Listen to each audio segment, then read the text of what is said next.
when I was in she said, I feel moved and encouraged to be the editor. I want to see you write this book. So she's the one who's compiling all the shit I've been in. There you go. Thank you, ladies and gentlemen, for coming back. And since you're not paying attention, I'm going to sing.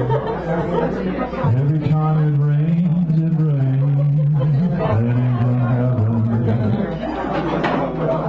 Don't you know each bride you came, heading from heaven, you'll find your fortune all over the street. Be sure that your umbrella is upside down. Every time it rains. That's my bad imitation of someone who doesn't know how to sing. So we're back to our second half. Thank you so much. Oh Hillary, oh have you seen Hillary? Hillary in court for it, baby.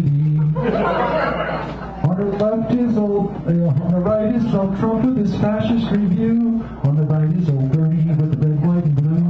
And proudly she stands and says she speaks for me and for you.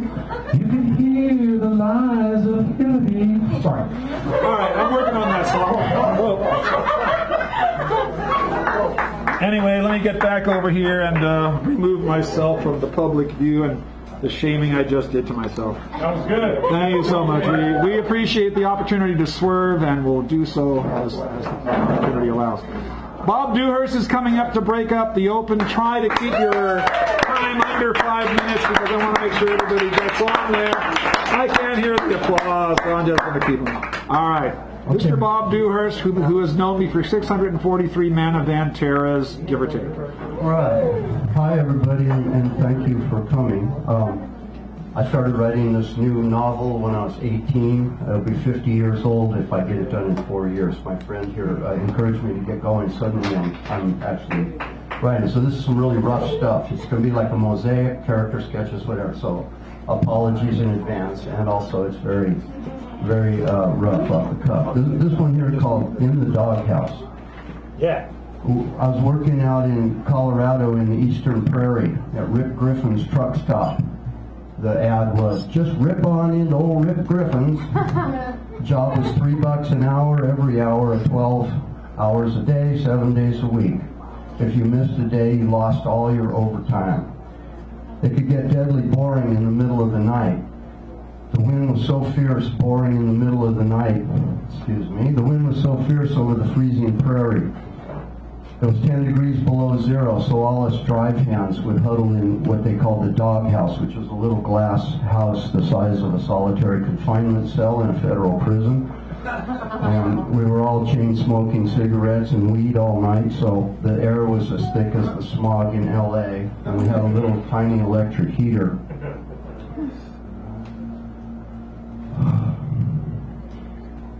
None of us were particularly bright or entertaining to hang around, and there was no escape since it was 10 degrees below zero outside. So imagine the scene. We got the sulfur lights and lighting up the fuel islands where the big trucks came in, and a big snowstorm going, and the white whirling flakes streaming endlessly in as you stare into them with an endless blind force.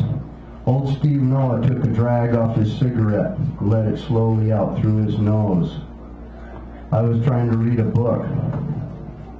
Butler grabbed the cover and tilted it back. Oh, the Divine Mother, huh? Reading dirty books. I didn't answer. Noah took a hit off his cigarette. Butler yanked his cowboy hat down low over his forehead. This place is fucked up. He spat on the floor. I turned the page of my book. Noah sipped on his cigarette. The snow drifted in a hypnotic funnel. Butler kicked the heater with his cowboy boot and spun it around. Swiveled in his chair and kicked it back the other way. I'm going to go back to living up in the streets in Denver, rolling fags and knifing lots of people like I used to, he said. Noah leaned back and dragged on his smoke and stared into space. I looked up from my book to watch the white whirling falling snow, streaming in from God knows where. It felt like it was running right through me. Butler tore the door open and made his way out of the doghouse with his jumpsuit fluttering in the fierce wind. He slammed the door hard and smacked it a few times with his fist, rattling the glass, and then trudged off to talk to the girls at the service desk inside. Nobody gave a damn.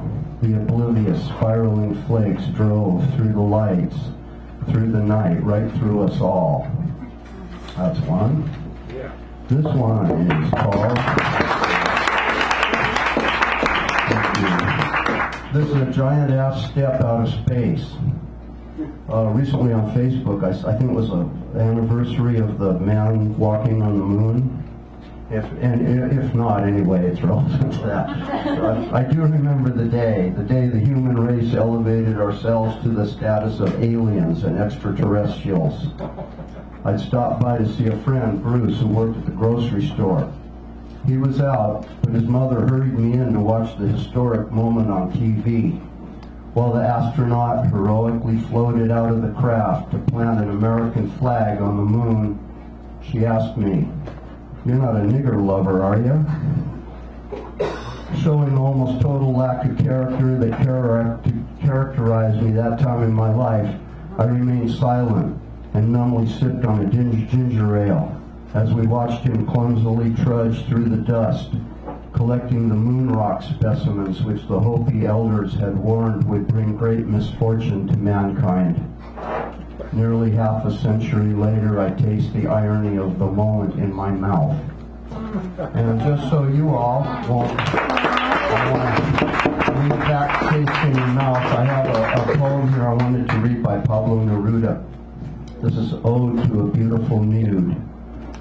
With a chaste heart, with pure eyes, I celebrate your beauty, holding the leash of blood so that it might leap out and trace the outline of where you lie down in my ode, as in a land of forests or in surf, in aromatic loam or in sea music, beautiful nude, equally beautiful your feet, arched by primeval tap of wind or sound, your ears, small shells of the splendid American sea, your breasts of level plenitude, full filled by living light, your flying eyelids of wheat, revealing or enclosing the two deep countries of your eyes. The line of your shoulders have divided into pale regions, loses itself and blends into the compact halves of an apple, continues separating your beauty down in two columns of burnished gold, fine alabaster, to sink into the two grapes of your feet, where your twin symmetrical tree burns again and rises, flowering fire, open chandelier, a swelling fruit over the pact of sea and earth. From what materials, agate, quartz, wheat, did your body come together, swelling like baking bread to signal silvered hills, the cleavage of one petal, sweet fruits of a deep velvet, until alone remained, astonished, the fine and firm feminine form.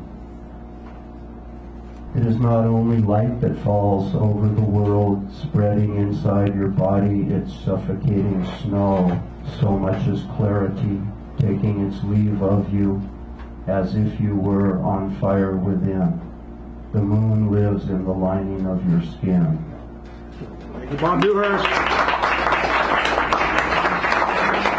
Just give me the name of the phone number. All right. The next five: Maheeda Madiba, Mia, Michelle, Lulu, E.K., Clara before Buford on Mini. So try to keep it under 5 because I just want to make sure everybody has a chance to be there. So give her... Oh, wait a minute. She's new. First time.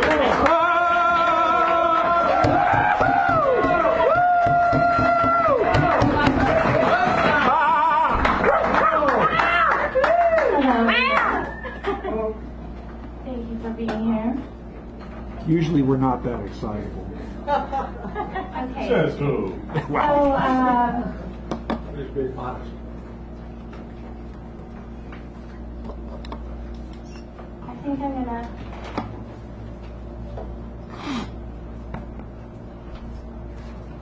gonna read this poem first. It's called No Lid, Moving to Albany. I am in the hands of some greater power that is peeling away old layers. I am like an onion, ready to be cooked. Throw me into the fire again, all raw. Why not? What else is going on in this life, if not transformation? Around each corner there is an ancient lesson within, like a quiet, old grove, holy rich, real damp, as if it had always been there, waiting for you to find it. This fire of life satisfies the need to become something new and alive. Time is whistling along, the tea kettle is boiling, the redwoods keep reaching toward the open sky, pointing to real wisdom. Go where there is no lid. I want to be humble and beautiful like a bright sunflower, intricate, symmetrical, happy, repositioning myself to catch the maximum amount of solar rays. As summer fades, folding my head to my stem, bowing down humble, turning into Earth Mother again. Thank you.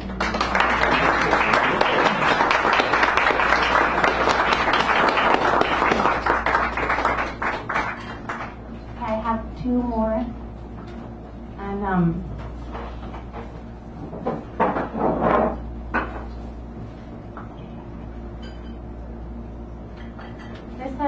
this poem was written for a very good friend of mine. His name is Kevin, and he had a very difficult childhood, and I love him dearly.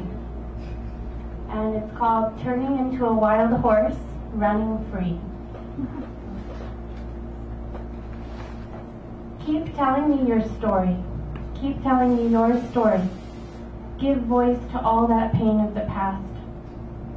I shall gather together all of your sad notes and weave them into sacred melodies upon my pillow. I shall hold your lyrics tight against my heart as I rock myself to sleep. And then tomorrow I shall rise like a wild mare upon a brilliant new horizon, and I will run across fields where no one can capture your secrets that belong to the cosmos. A long auburn mane, fierce wild horse, intent with each stride, intent to give back your melody to the wilderness from where it came. And when taken on the wind of such an extravagant dance in an open field of flowers where the sun is shining, your sorrow stands no chance of returning.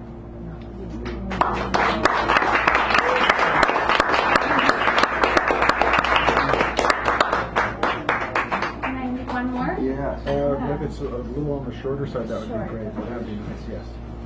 I'm just saying that because we're a crowd. Okay, this one's called Life Paint, and I'll read it a little quick. It was written in 2004 in Seaside in Monterey. If tears stained permanently, then our stories would unwrap themselves at the tug of simple questions. Our rainbow of tears would watercolor our faces, and others would notice our life smeared upon our hands and our cheeks, if tears stained permanently. The labor it takes to hold back tears would release herself. Anger is not always red, violent, and pressing. Sometimes it is the color of deep ocean blues, moving, white-tipped waves, and rocking a community to sleep. If tears stained permanently, then the strength it takes to unclench a fist would be respected. Grief does not always leave depression behind. It carves deep spaces for lavender love to abide within. If tears stained permanently, our faces would teach empathy. Fear is like golden honey left out in the snow. It isn't going anywhere till you mix it with some hot tea and a conversation. So pour out those rainbow tears. Your eyelashes need washing so you can see. The dust-smothered vision won't let in the sunlight. I can see a watercolored masterpiece just waiting to flow from your eyes. Thank you so much. Maheeda! All right. Thank you. And now, another newbie. Maheeda, give her the same treatment, please. A little bit of action out there. So we got So we just spent like 6 weeks with Mata Mutandalai, Amma, who gives hugs around the world. And so this poem is like remembering the sweetness and the compassion and the precious moments with her. It's called Remembering You. And we call her Mother. Mother, you have left me with wonderful and unforgettable memories. Memories of hope and love for a better world. Remembering you are always with me. As I face the world, remembering you, I am not alone. As I face challenges and obstacles, both within and without myself, I remember your faith, and then I know that I have the strength to overcome. When I do karma yoga, I remember you, and can feel love in serving others. Whenever there is joy, I see your beautiful smile and your chanting laughter. You dance within my heart. When there is sorrow, I feel your compassionate glance and loving touch. Whatever happens, I know that you are always with me. You will never abandon me. Every day I am reminded of you, and this remembrance is all that I hang on to. This is my lifeline, my strength, and my ultimate support. Thank you.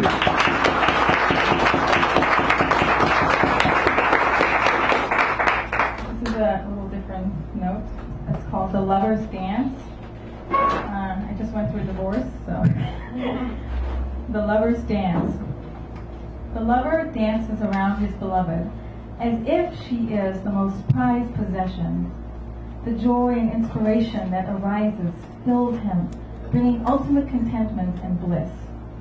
But then, as nothing is meant to stay the same, a most ironic thing happens. The lover becomes the runner, and the beloved becomes the slayer of his ego.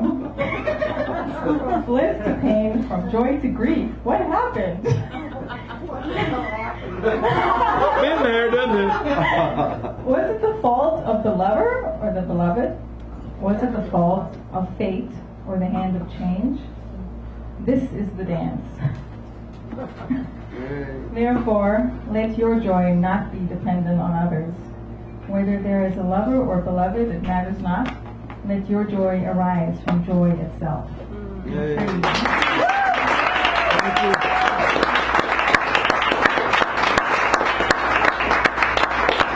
You had something?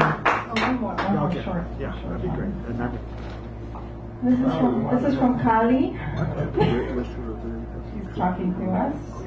Oh, he's in the house. Yeah. Kali.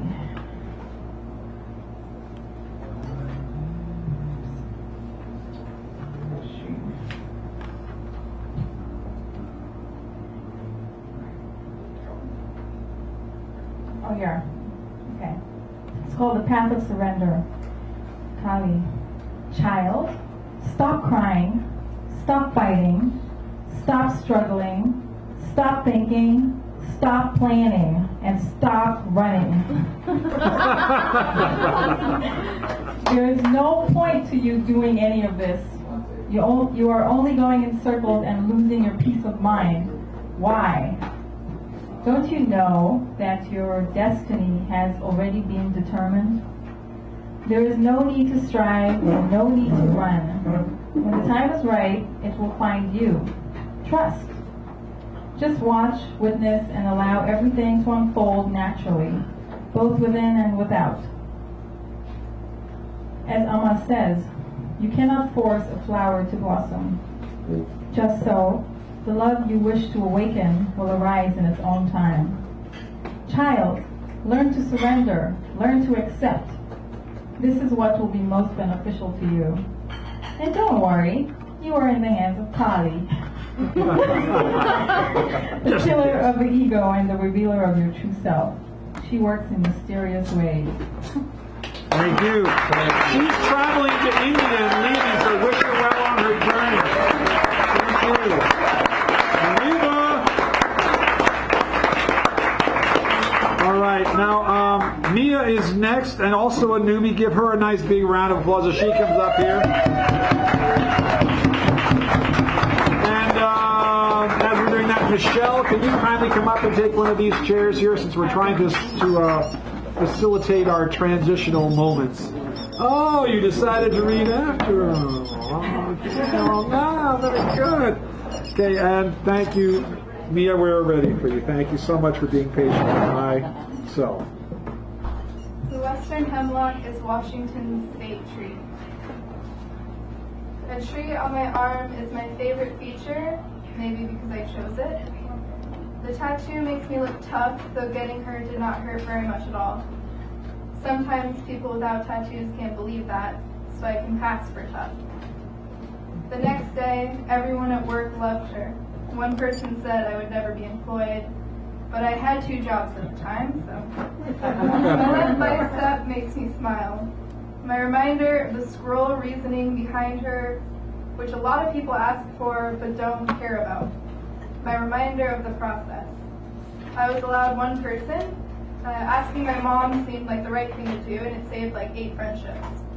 My mom used to say she would have had to be buried if I got a tattoo while living in her house.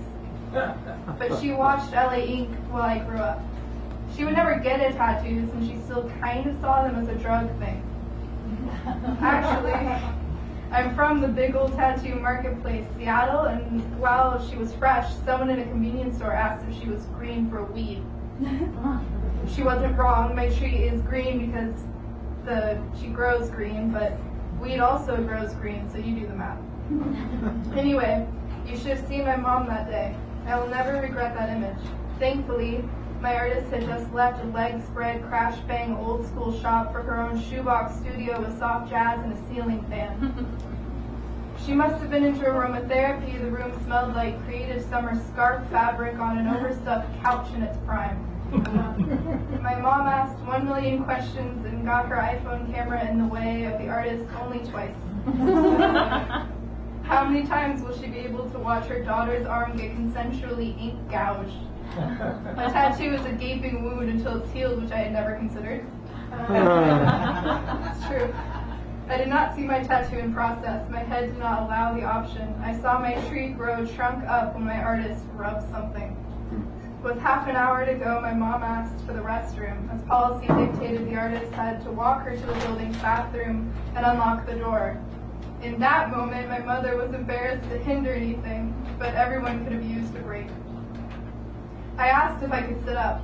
The process was serious, and I was not going to mess this up. Upright, I did make sure Magdalena was here, was not etched into the trunk like my mom kept suggesting. My arm was clear of words, woodland animals, and disguised Keebler elves, which were all threats from my mother. When all the pictures were taken, the plastic wrap was on, and my snap story was hilarious. A picture of my arm before with what a bare, ugly, naked arm, completed with a punchline of a gleaming western hemlock with the words, "Much better." For all my snap friends to see, the artist said, "Now you have a tree growing on you." I wasn't out of it, but with the shock and adrenaline, I wasn't in it. I shouldn't have driven to the home I was sitting. God bless, no accidents, and she healed beautifully. That 3 hours with my mom, the artist, and by the end, my sensitive arm is represented by this timestamp with more meanings than I could have imagined. Hey, thank you so much. Mia.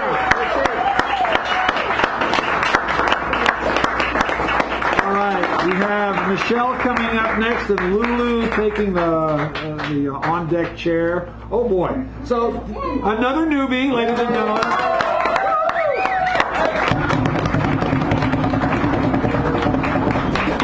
Thank you. I'm reading from my phone and not texting. This is called arrangement. If you open my parents' door at 2 a.m. a brisk night and look at them from the point of view of a fly, you'll see 3 arms, 4 legs, 20 toes, and 2 very big pillows. You'll want to fly away because one body breathes so loudly he sounds like he'll wake himself up. You'll want to get closer to see what the other body is dreaming of. Why are her eyebrows digging into her face? I'm very grateful for this arrangement. I am a child of 2 people who call each other on the phone every day. Tracy's parents say goodnight and wake up in separate rooms. She does not know what to think. 2,000 years ago, when my dad was deciding what to eat for breakfast, he looked out his window and saw a New Jersey horizon. He decided to go to sleep until the Chinese government was ready to ship him off to that place. When he woke up, he had a baby kid, a wife, and an electricity bill to pay.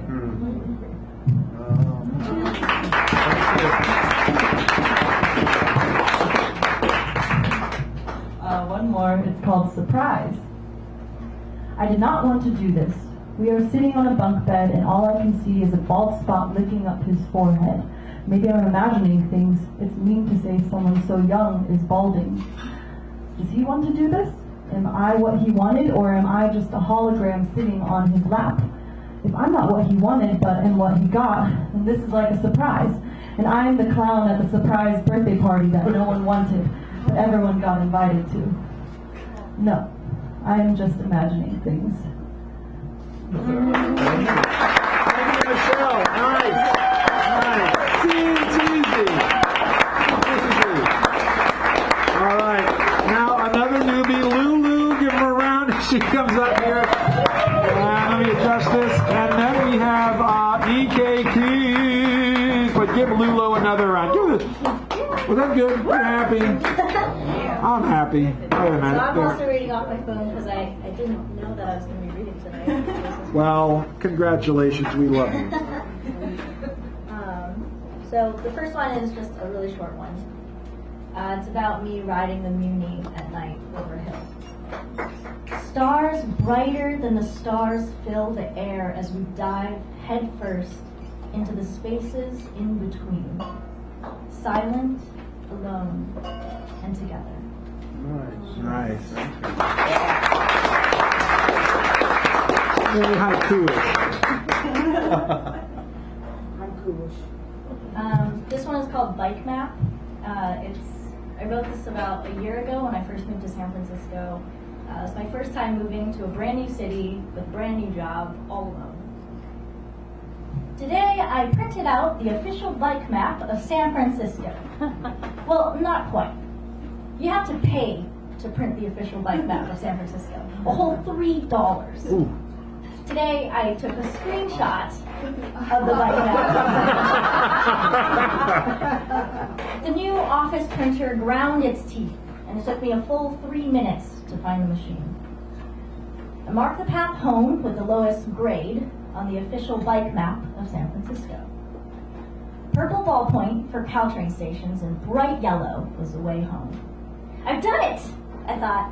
I understand the official bike map of San Francisco. I can navigate this city. But the path home was a slow, steady climb, leaving me breathless and shaky. The gray sky entering through my ears, its clouds threatening to leave through my eyes. The official bike map of San Francisco did not help me.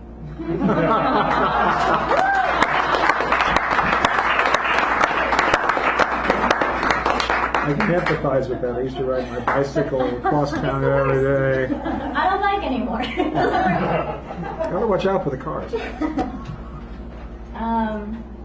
So this one is called Mycena chlorophyos, which is one of my favorite mushrooms. I like mushrooms a lot.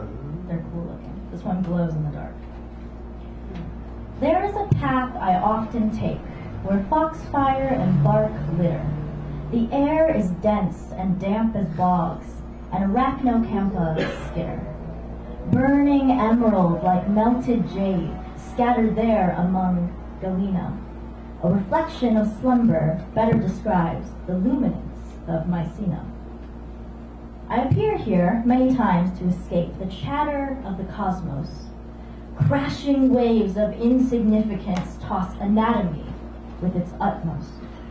Collapsing stars and expanding galaxies, the motives of creation, whisk aside our tiny planet, nothing more than a flirtation.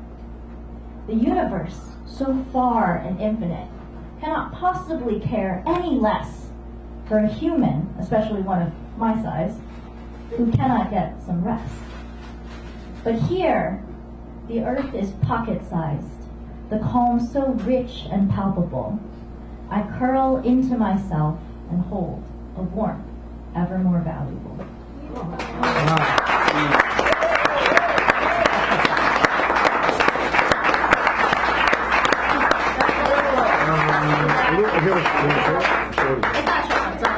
Okay, yeah. Give her another round as she goes. Ruby, are you gonna come? You two are gonna come back, maybe? We found the place on Google, Yeah. and yes, I think we're definitely coming Okay, back. all right, This is that's awesome. good. You guys are all great. Yeah, thank you. And now for the esteemed, honorable, wonderful, magical, etc. E.K. Keith, ladies and gentlemen. Poems Under the Dome, established author, famed educator. Rescuer of saints. Rescuer of saints. I did. I found Amma on the floor. Check out her room. Look, everybody. Oh, Amma. Oh, I'm a mama. I want you to turn to your neighbor and give a pinky hug. Yes, please follow instructions. He's an instructor. I'm EK. Hello, EK. She's a poet. And I actually don't have any dirty dishes. Darn it. I have some. But I have some dirty laundry. Oh, well, that'll do. And since it's an election year, there's been a lot of things going on. Has everybody been paying attention? Yeah. A lot of things going on. So I just want to make sure everybody knows how much I fucking love American literature. Henry David Thoreau's mother did his laundry the whole time he was at Walden Pond. Transcendentalism is easier when your mother does your laundry.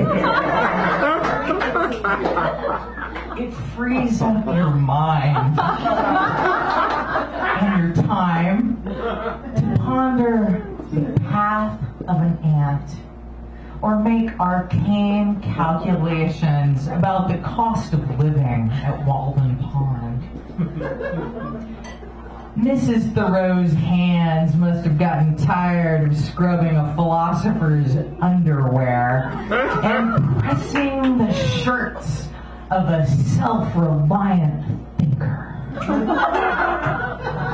You know she encouraged civil disobedience, because a night in jail was her only day off.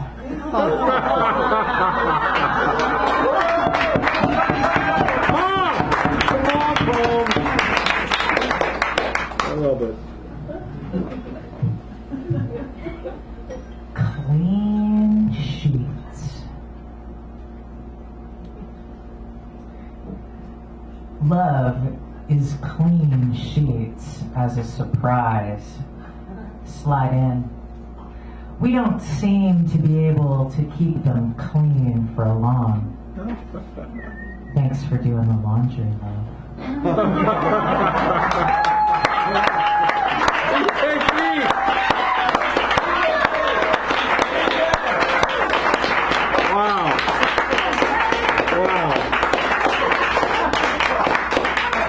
They say in France, what a gal. All right, Clara Sue is coming up next before Buford, our mini of the evening. Give Clara Sue a nice round of applause. Source of the Poetry Hotel, famed author, poet, musician, writer, philosopher, and doer and master of the kitchen. Master of the kitchen. Well, Okay. Dirty dishes. It's in here somewhere. Oh. Reading Dylan Thomas, late at night. Under thick blankets, reading, but not understanding how words can fall for each other like that. How does a poet find intimacy with another when it is words that he makes love to? Ask a musician why his music is played this way. Ask an artist the meaning of her work. A squeeze of the eyebrows and morsels of unusual colors, rich with exotic flavors, will have already vanished, leaving blotches of suggestions, stains on an exquisite china plate, or rather pointless. Yeah.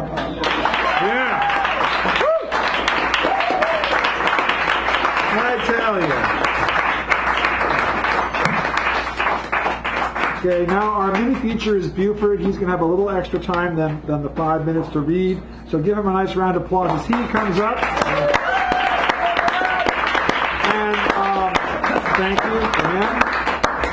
And then we have a couple of new people coming up after that, and then a few others, and it's going to be fun. But when you come up, try to stay under the time limit so everybody has a chance to share that. Thank you. Thanks a lot. I appreciate this.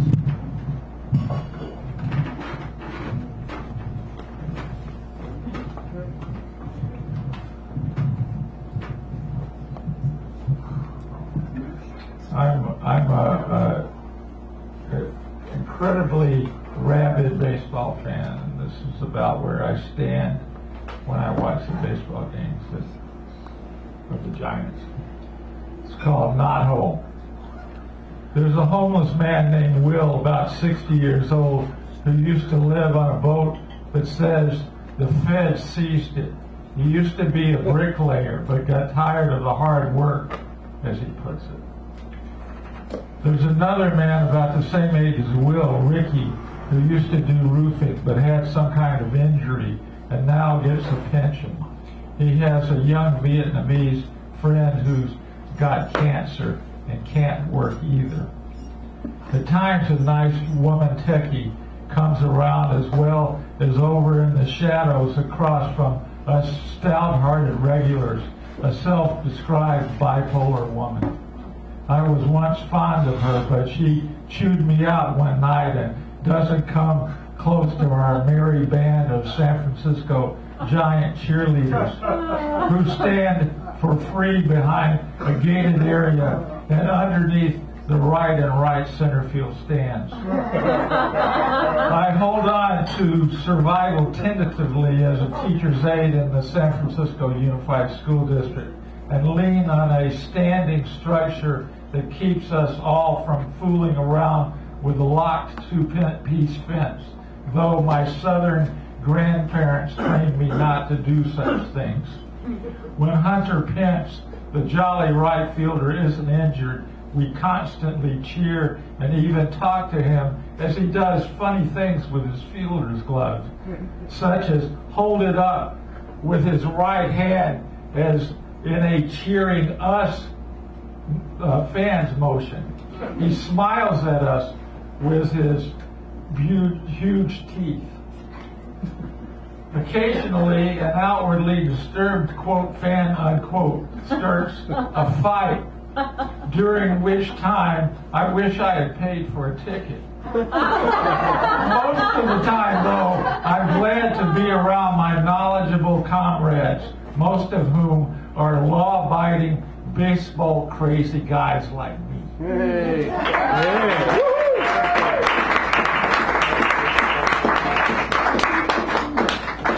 Changing quite a bit here. I have a piece that I wrote to an old girlfriend, and it's called Dear Vanessa.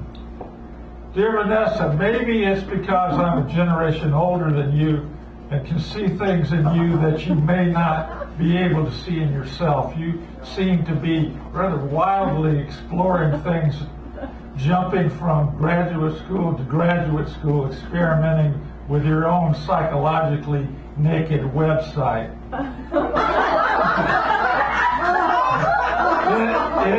It amazes me when someone is even more autobiographically, and in your case, psychologically honest than I am.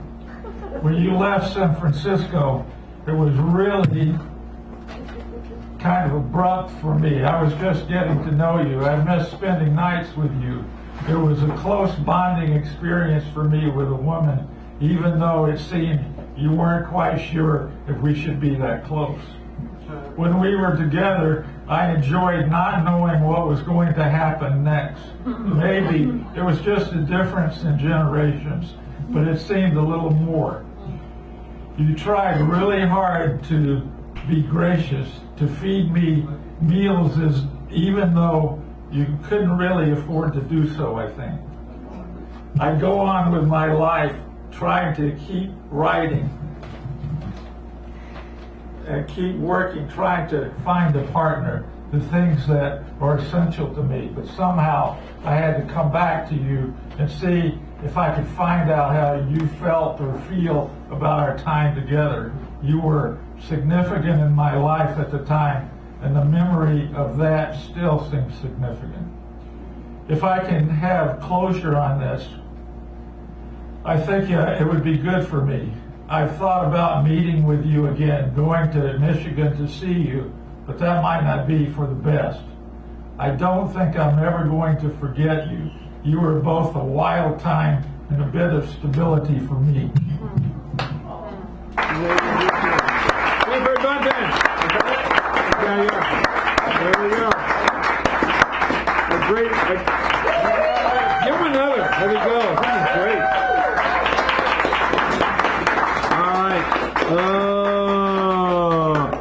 Another newbie, Sierra with a C. Sierra here. All right, here we go.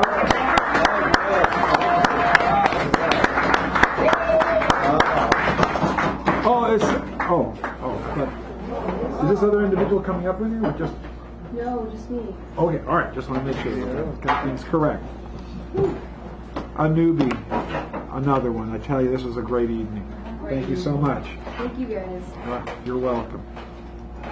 Just in case there's confusion, this place also hosts a music open night on Thursday. So some people, as musicians, come here on Wednesday thinking it's Thursday, and poets. You can do music, but you can do music. Oh yeah, it's fine. I'm just saying, in case you're thinking, I thought this was a music, but there isn't. It's because Wednesday they do poetry and music, and here they do poetry and music. So I've just been enjoying so much, coming here and hearing everybody, read their wonderful poetry. I've never played in the city before. Oh. I'm from Napa, and a good friend of mine was saying this is a good place to spread your artwork. So, all right. Yeah, glad to be here. Thank you. All right.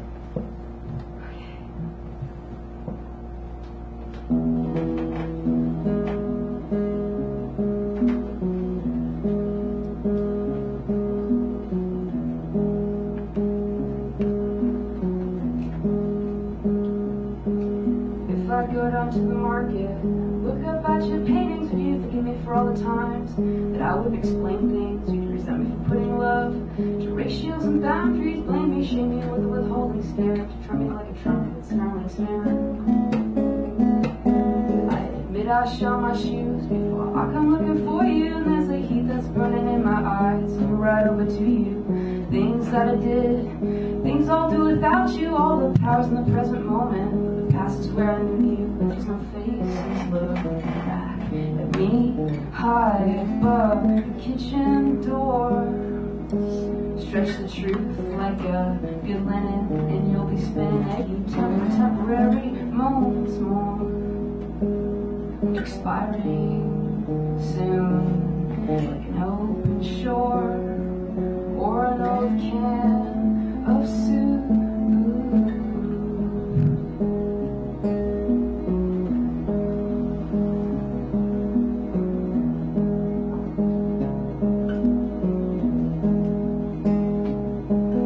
I'll jump over to the counter, mention an artist with new pieces. I am trying to be charming, but I know I'm just being annoying, and the hunger just increases. Falling, it's amazing, I'm still crazy on the clumsiness. I won my heart before it seems to soften the hunter's spear. Shrivel like a raisin, and the reasons for this being could say I'm not sure. My fondness is not fleeting, even with your golden ratio. I've always been more curious of the softer sides of you, making love to the dark and thoughts combined with feelings, and touch turns to vision. A knife is a tool to stab, and a person who pretends they have no heart is a liar, expiring soon, like a peasant Surrey bower or the rainbow altogether.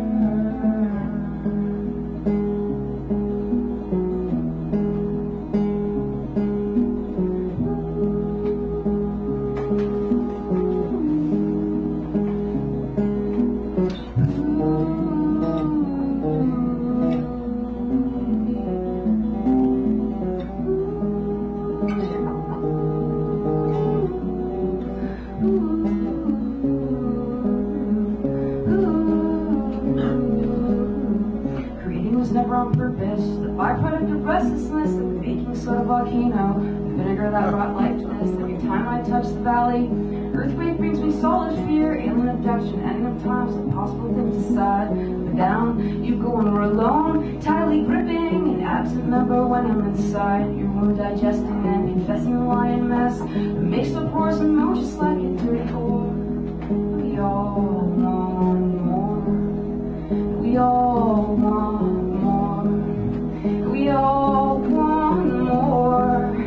We all want more. And I want more. And I'm too sore to ignore how I adore you. All I hear is the sound of a shutting door, and I'm too sore to ignore how I adore you. There's no faces looking back at me. There never really was to begin with. Just an arrow that I pulled out of my chest, never expiring, ever blooming like my extant figurative heart.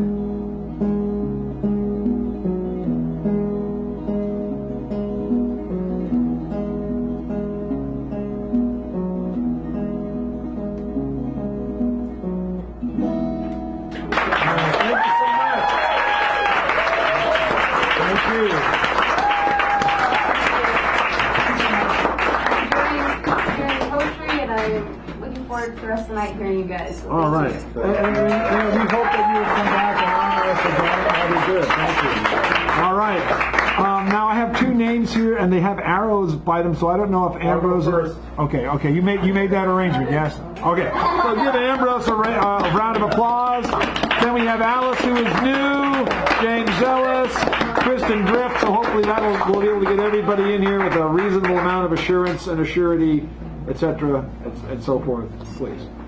On to the man. Oh, did we? Yes, you're here. I'm here. I'm Thank here. you. All right. Here again. Oh, I woke up and looked in the mirror. I knew it was me. Yeah. Here we go. Oh, you might want to raise your microphone a tad. Very good. Thank you so much. Yeah, that's good. There you go. Thank you.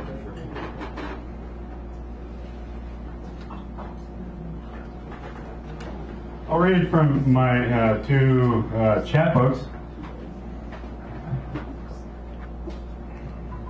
24 The Nerving and Suffer the Amnion.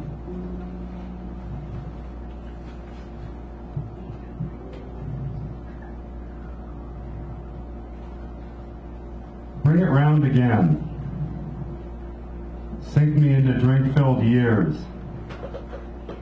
Dip me in ambrosial pools. And dry me on the spear. Sun that tries me, merciless, leaking of the curse. I want it all the same again, if different, only worse. So bring it round again. The triumph and the tears. No response to anything. And to not a verse. Yeah.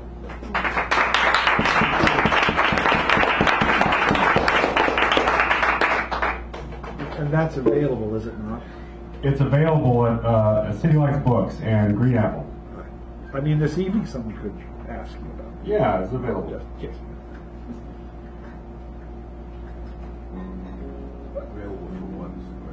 Available for your perusing, I Perusing, suppose, is what he meant. Yes. The night rings an iron bell, and you carry yourself or are carried forward through the chemical street. The lights flood down like surgery, and the streets are full with seasick augury. You pour it down like broken years. You pour it down like bird flight. Mad carriage of fumes.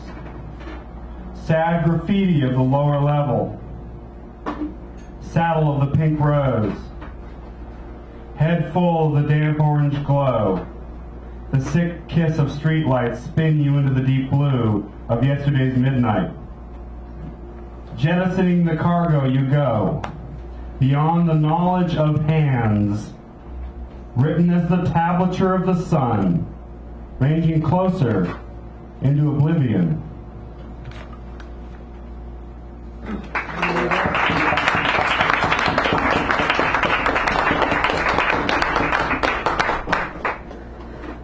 I started going to bars alone. I was 21 and horrified. I'm not sure what I was looking for. I liked beer. I had drank for some years, mostly at home. There was turmoil in my head, injury that weighed like a stone. Something light, someone to make it right, some angel to descend and mend me. I sought to find it there, some respite, rejuvenation, something to grab onto. I sat and drank beer after beer after beer. And the bar was also a height, a measure of my courage and virility. I would pick myself up in the evenings and find one. It didn't matter which, there were so many of them. I would often hit 3 in a night, getting tighter and tighter, as night turned into morning, and there was no peace. Too much to drink, I'd pass out on the stool, or say some fool thing to some idiot, man or woman, and find myself outside on the sidewalk. I was never a regular and never wanted to be, though one bar 86'd me 3 times. It was one day and the next, it made so much sense when nothing and no one did. And the hand trembled, and the heart beat hard. You were nowhere as the shadows danced in the dim light. I felt myself a shadow, and the glasses emptied. There was no respite, and the angel had other plans. I found nothing at those bars but the illusion that my hand was steady, and laughter that echoed in the indifferent night of the world. Thank you so much. It's Ambrose. He's been here before. We know. Alice O'Neill, a new person. Give it around, please. We like this. And then James Ellis is next, then Chris, then Drift. It looks like we'll get everybody in. If they moderate their time, that'll be wonderful. We take care of the prizes. And the clowns on the bus are not here yet. They said they would be. They said. Thank you.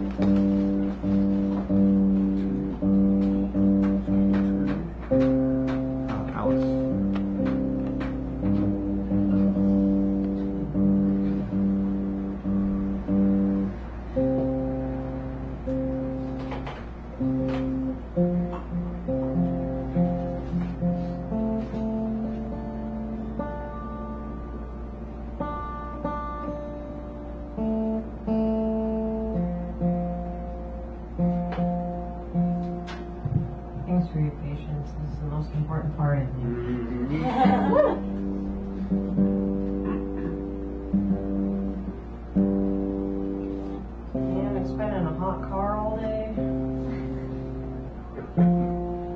half plastic, you know.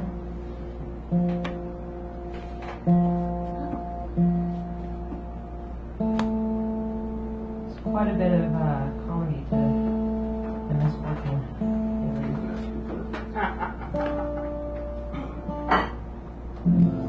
That'll have to do. I hope you guys are pitch perfect. Also, my strap is broken, so I'm going to be sitting down.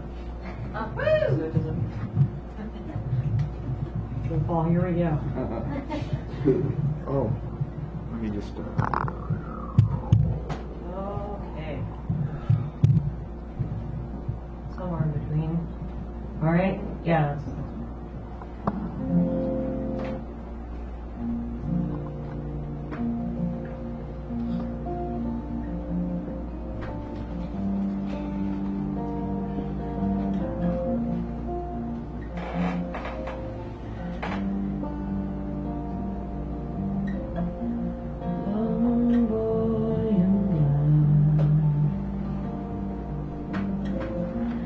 Just now stopping off the drive.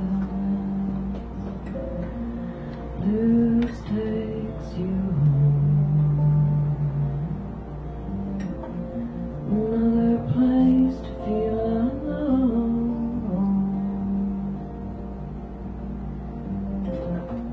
The tide rises high. Your ship is leaving. Don't look back or remember what you were to me. Try and make it easy.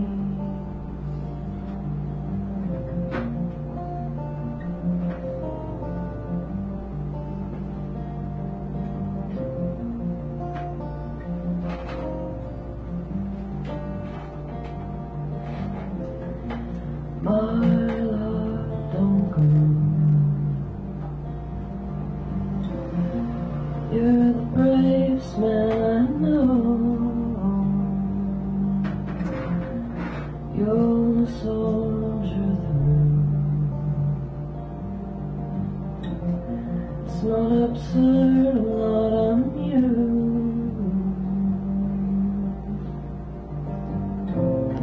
But my God, Captain Blue, go down, the ship's not sinking. You'll steer her home. Can't you see the horizon from the cross? Now don't they deserve you home? You said the blood you spill is not your own. You'll make it home. You'll make it home.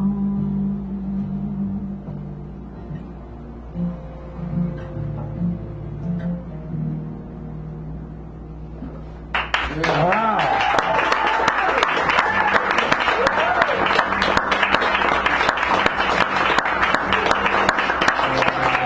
This is Alice O'Neill, another here on the.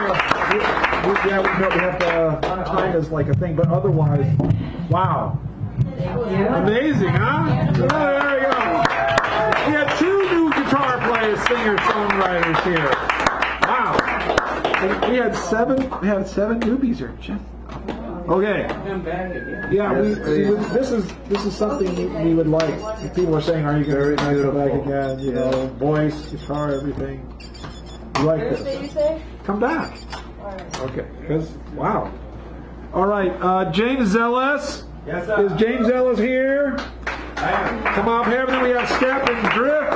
Before we go to the prizes, try to keep your time close because we're close. Closer than I think. Will you? I'd like to introduce the interpretive flamingo miniature guitar, Mr. Bloodflower. Mr. Bloodflower. Thank you so much.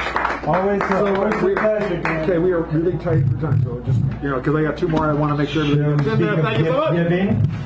Thanksgiving. And if we speak of gift giving, put away those philosophies, those deities that look like the man who has everything.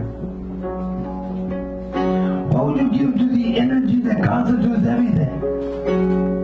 Is it possible this? Would it look like this? A gift to creation. Would be simply every man, woman, and child, or humanity experiencing differently. Let's say in harmony with three basic universal laws that support this shared experience. This reality. Ready? One. The experience you give is the experience you get. That's it. I'm telling you anything new. We already know this shit. If the body of humanity had people as cells, would one know one's effect on another? How would one tell? Do unto others you'd have others do unto you. Does this indicate a feedback mechanism at work? What goes around comes around. Okay, 2. As the thought that you hold is the good work of the mind or time, supported by emotions, positive, make it sublime. When supported by action, this is not contemplation of belly button. That thought then becomes the thing in the room with you. And always these dreams come true. And I do. Don't we? Okay, 3. As your experience may look like the experience you give. It may see the value of living, let live. Know that giving, forgiving, these are selfish acts, okay? Just know that. And do it anyway. And if I had but the tiniest grain of wisdom, I would hold to these 3. Call them templates of sanity. Make decisions accordingly. And my only fear would be I may stray from them. Decision after decision after decision. To creation, a gift is given. Thanks, Ellis! Or as we call him, Jay-Z. Okay? Chris, why don't you come on up here and give us one nice one. We got Drip coming up, and then we'll take care of these fancy prizes for the evening. Give Chris a round of applause, or an oval. An oval. We got Drip, and we take care of everything else under the sun. We'll keep this short. So this is part 3 of my 3-part series. This is kind of the conclusion of some love poems I wrote. You missed the other parts because you were here the last 2 weeks. I was here. You were here, so you're ready. I'm ready. All right. Ready. You, part 3. You and me, we met only 6 weeks ago, and it seemed like summer magic. Little did I know it would end too soon, and I felt a pain, which was quite tragic. You met me at a coffee shop with your hair shimmering in the sun, ordering just a tea and some biscuits, and I knew right there you were done. You said you could not put your finger on it and felt quite bad. I looked at you and thought about last night's kiss, and it made me sad. You never knew all my stories, and in 6 weeks that would have been too much. Understand this though, girl. I've been the one with the sweetest touch. You enjoyed my jokes, you even had dinner with me on occasion. Maybe it was there you liked me too much, and you choose instead evasion. You're a strong, fierce, smart, very much a woman in your own class. I'm sure you're not knowing what it was. It's not just a farce. You enjoyed my company, and sometimes it makes me wonder, do some women just date guys to take their wallet and plunder? You are so beautiful, and maybe that was much to handle. I'm not a model, don't have money, and now I ramble. You are just another small scar in my heart made out of stone. Life will go on, no doubt. I will carry it out on my own. You came, you saw, You conquered me like Peter Pan on the windowsill. Now you're gone, and I look back, and time no longer stands still. Yeah. Thank you, Chris. It's actually really short because time is like. I'll read this super fast. Okay, so about doing dishes. The end. No, I'm kidding. It was a cold, foggy winter morning, and I just came inside from chopping wood. My hands felt numb from the cold. My mother was doing dishes, and I dipped my hands into the hot water, feeling them tingle. It was way too early in the morning for a 12-year-old on a Saturday to swing an axe around, but then again, I was allowed to swing an axe around. The things you appreciate as a child, but then you could care for less as an adult, are sure a funny thing. I mean, if you give me an axe today, I might ask you if you're mad. I enjoyed the cold, and the fireplace started to heat up the house. It was one of those mornings where you could see the storm build outside and the fog came in over the water. I always wished a pirate ship would appear outside of that fog, but all I could ever see is a fish trawler escaping the hard winter breath. The stiff hands of a sailor would greet me every morning as I would go onto the ferry to get over on the island for school. Not today, though. After all, it was Saturday. And all I could do is stay inside and read another chapter of Harry Potter, which was exciting enough. Later that day, after the storm calmed down a bit, my father would take me to get some tools for more wood. He wanted to replace that axe with some hydraulic log splitter. As much joy as I felt getting out and looking at tools for a while, the more terrified I felt when I saw a lorry pull into our driveway and drop a lot more wood. I guess that log splitter was for this very purpose. The cherry rock log splitter made me split 50 cubic feet of wood in the course over the next few weeks. I never looked at a fireplace or an axe the same way. Thank you, Chris. All right, we are at the clincher, closer, super duper bulldozer. Chris, come on up here and take your rightful place. The mic stand, and we'll take care of these door prizes. And Margot Hemingway has sent her regrets. No.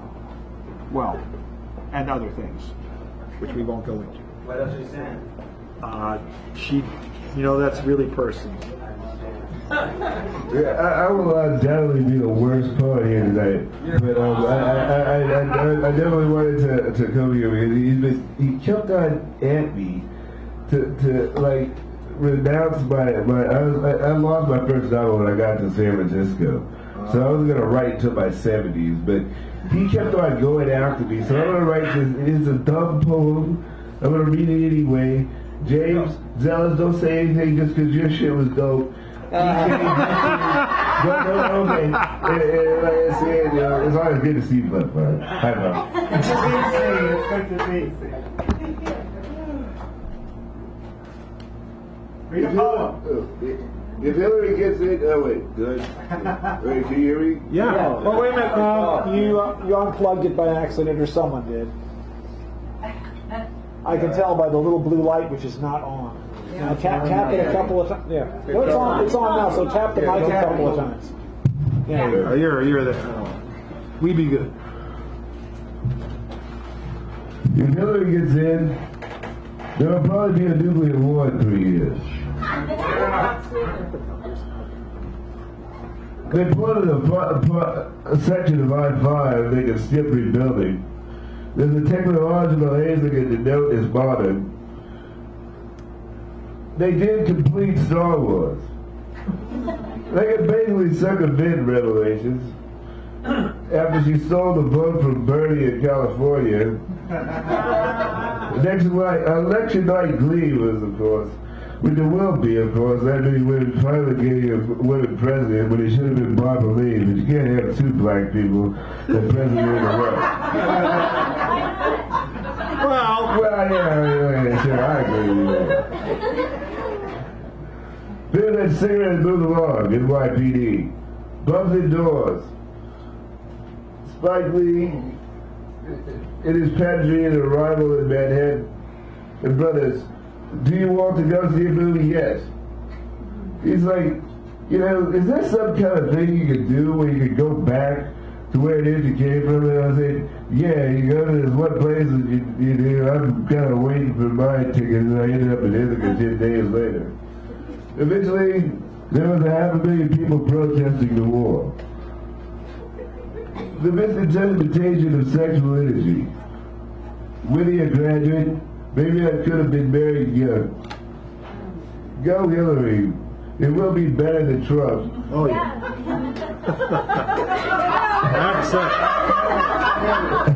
Election night, Brady. They don't trust us in the community. Thank you very much. Thank you.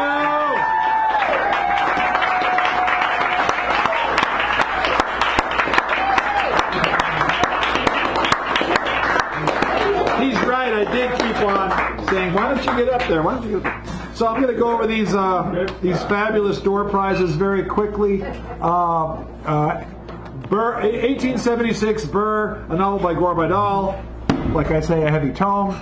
Pofu, Whitman, McGowan. These are audio files of his poetry. And then this is White Folks Was Wild Once Too. The same person, but this is a video. Then, of course, we have Quiet Thoughts and Gentle Feelings by Sally Love Saunders, poems by. And then, of course, if you don't like any of those, there's the mini feature. If you want to come back next week, The Last Word, same thing next week. Choose next week's theme. You don't have to be there. And then the keynote, which is what Hal Robbins did. And, of course, the mini was Buford tonight. So, Bob over here shuffled these cards, and if you signed on, then there's a number next to your name, and he has shuffled. I'll cut them one more time just so people can see. See? All right. And our first wiener of the evening is Steve O'Carolyn. Steve O'Carolyn. I get what I want. You get what you want. Well, no, you get one of the prizes. That's not what you want. What happened to the Strunk and White? I can put that up for you because I took it down because I had too many. But that's the one you want, right? Yeah. Strunk and White. Where the heck did I put that? Oh my! Hold on a second. Oh, it's in here. It's in here.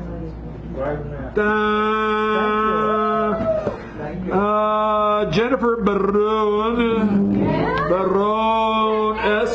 Yes. Pick your prize. Oh, she got it. Yes. Yes. Thank you so much.